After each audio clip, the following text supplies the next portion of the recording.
Every day, we build the world around us. But who's checking in on us? Welcome to Built For Us. The brand new podcast.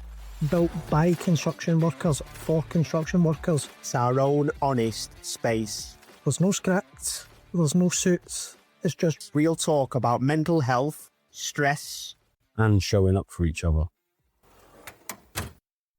Hi everybody, welcome to Built For Us podcast. This is an honest space, it's built for us and it's by us. Do you know today's guest? We've got the lovely Steve. You might have heard the previous podcast. We were talking about alcohol and drugs in the construction industry, and we put our heads together. We're trying to come up with a different topic, something that's kind of manageable and something that's relatable in this day and age.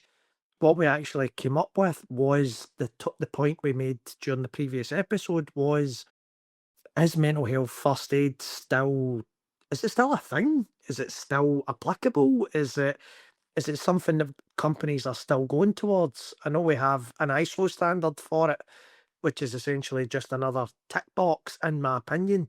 But what do you think, Steve? Do you still see the mental health first aid thing as being a thing in the UK? I think for a lot of organisations, a lot of smaller companies, it is a tick box. I think once they've put somebody through that course, that's it. It's just, oh yeah, we've got a mental health first aider. Doesn't really do anything, but nobody speaks to them, nobody approaches them. They don't go out, mix and talk. It's just, yeah, it's something we've done because we're supposed to.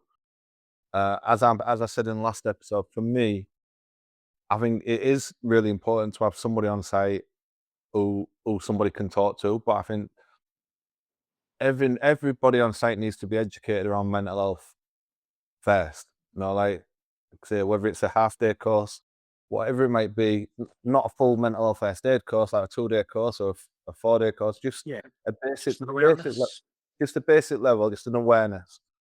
And then same with suicide, like mental health first aid, suicide awareness. I think they're two topics that all workers should have to do a short course, an awareness course on. But as far as like mental health first aiders, I've done quite a lot of talks all over the country doing what I do, and I've had it to me when I have a Q&A afterwards, because a big part of my talk's on mental health and obviously safety, and I've had a few people say, "What's the point in mental health first aiders?" And they've said that while there's mental health first aiders sat in the room, and I've said, "What do you mean by the question? Like what?" And they said, "Well, nobody uses them. You know, like it's pretty pointless." And I think my answer to the first guy who said that was, I think it's important to have them, but I also think it's important to have the right people, the relatable person who's amongst everybody, talks to office staff, talks to the boots on the ground. It's got to be relatable, it's got to be approachable, and in order to create that rapport, you don't expect the employees to come to them. They've got to go mingle with the employees, get on the phone if they're working away, you know, like just check in on them, create that rapport so that they've got that space to talk. You know, like if I've got a mental health first aider, I'm working out all over the country, dragging my little 8-ton machine behind me on a trailer, and then I'm going to one job and then going to another job, and then a mental health first aider rings me to check in on me. He's like, "All right, Steve, how are you doing?" I'll be like, yeah, I'm good. Just knowing that person is there, right? Other than a friend or colleague or your mum or all like that, you've got an actual person that is is asking how you're doing.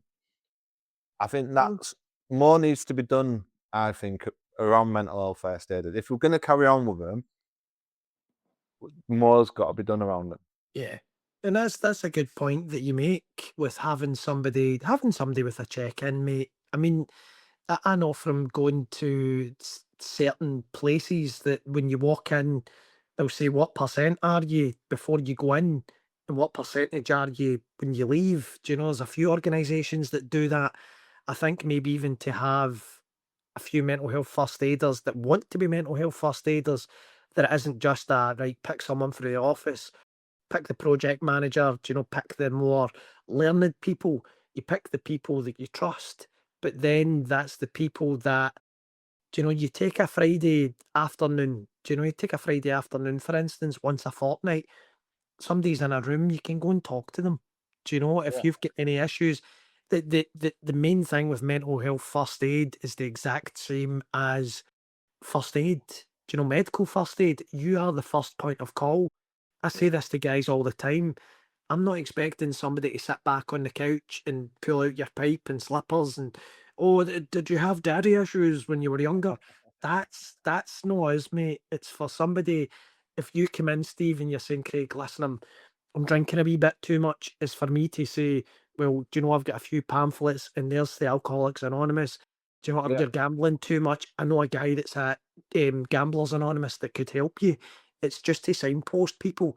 It If I is come on signposting. and if I come onto your site and you say, "Oh, Craig, I've injured myself," Steve, if your leg's fucking hanging off, I'm phoning 999.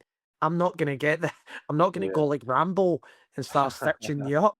Do you know that's Yeah. people need to understand that that's not what you're expected of as a mental health first aider, but it's having those honest and open conversations that, sometimes it's not a good thing. You know yourself, how many years have you been talking about this?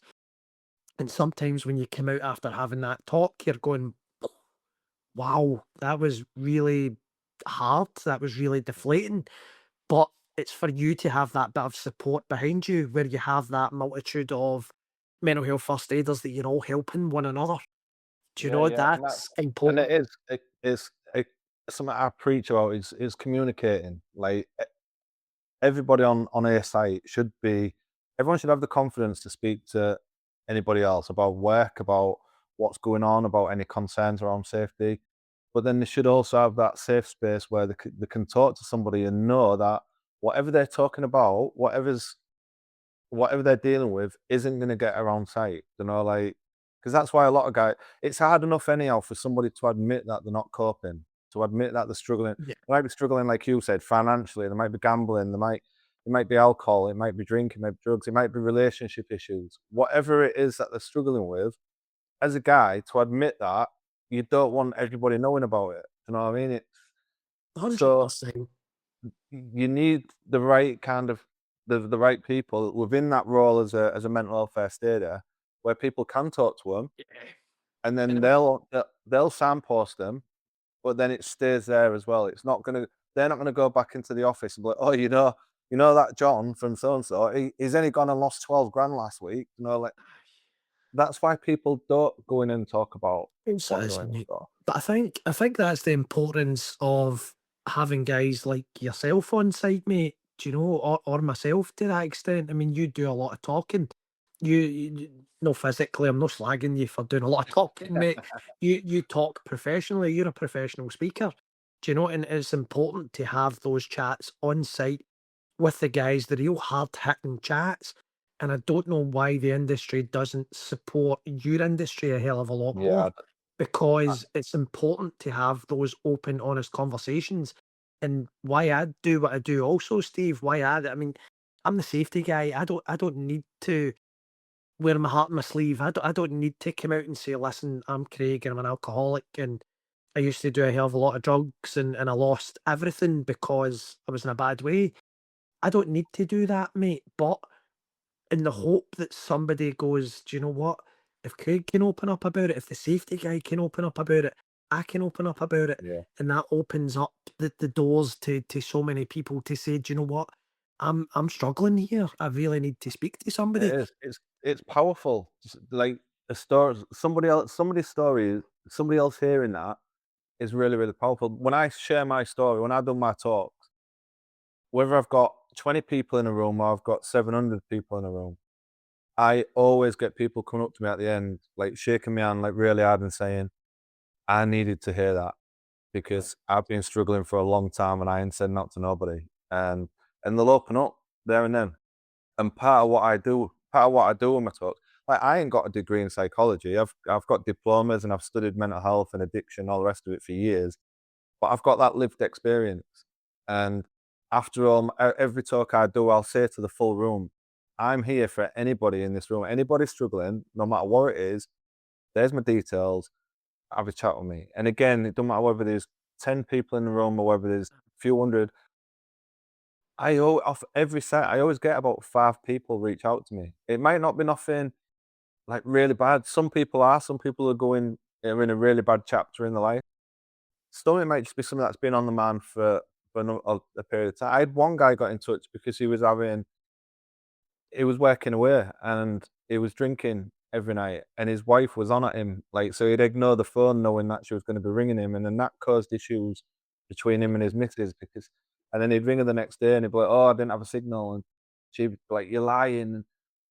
After hearing my talk, he realised all that time that he's been wasting, like creating these problems through not talking. If he'd have talked to his wife about how he was feeling and he wasn't turning to the drink, she wouldn't have irritated him as much, and the relationship would have improved massively. And just after hearing my talk, he said, "You've saved my marriage." And it's like sometimes I think even on site, most of us have got a story. We've all got a story. Some Yeah. people will say to me, "I've got a story, but nowhere near as bad as what you've been through." And it's like you can't say that. We've all got our own story, and we all deal with things differently. And I think if more people on site was open to opening up and sharing a bit about themselves, again, it'd create that rapport. More people would speak and Yeah. open up. But I suppose that if you look at it like that, mate, and I know everywhere's different, but even the job I was saying to you about, and the guy opened up about his abuse, and they opened up about everything going on in his personal life, and they were wanting to drug and alcohol test him. You're always going to have these assholes at the top of the chain that just see pound signs, they just see liability, they just see the risk. And that's it's horrible, mate. You could Even after my accident, a lot of them didn't know me personally. I was just a number on a laptop. I was a KPI. I was that was it. I was 2 digits. You know what I mean? It was all they're thinking is, oh, we'll have to get somebody else in. Like, do you know what I mean? That's the job still carries on. So somebody gets hurt, somebody's off. We'll get somebody else in. But again, for me, there was no support or anything. Like I had to get in the end, I went for therapy through the NHS, Yeah. and but again, that was 15 years ago, and I'd still all this is spoken about now more, but I don't think it's actionable. I don't think a lot's been done. I think a lot of it is tick boxing, and I think going back to the mental health first aiders, a lot of companies, yeah, they've got mental health first aiders, depending on the size of the company as to how many they've got.